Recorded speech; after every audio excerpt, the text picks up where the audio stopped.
Hello, I am Erdem from UVision. In this video we will analyze a circuit with node analysis if a voltage source is present in the circuit. Alright, well, what's the first step of node analysis?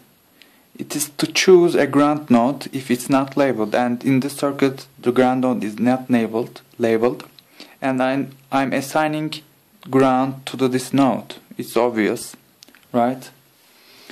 And second step is to assign unknown node voltages. The first node other than the ground node is this, and the second node is this. The question is that, do we know the voltage of this node? The answer is yes. Why? We know that voltage sources cause voltage increase or decrease between the nodes, right? And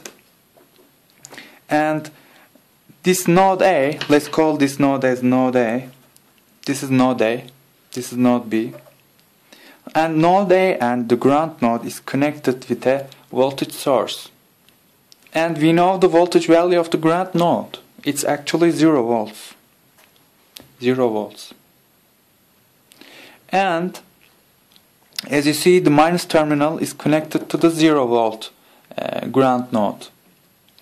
So this means that while going to ground node to node A, we will have an increase in the voltage by the value Vs.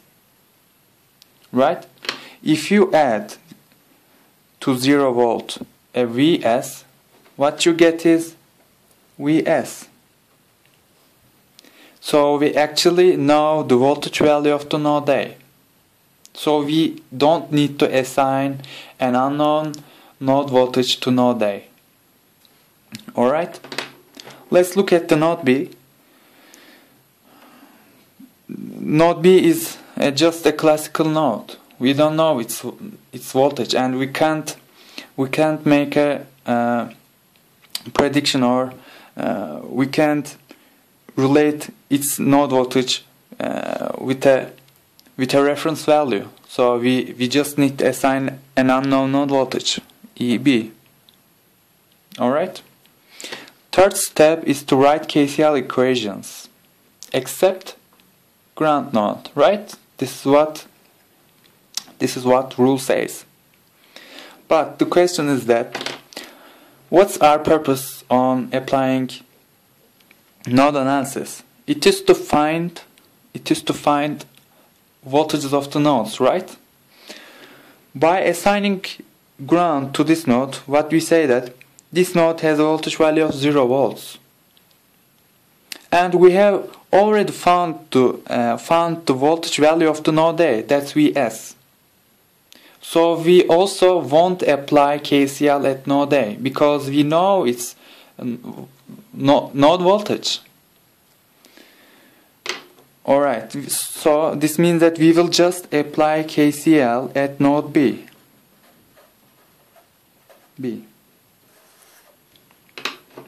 There are three currents related to node B, and IS is entering to the node B, and we are writing minus IS.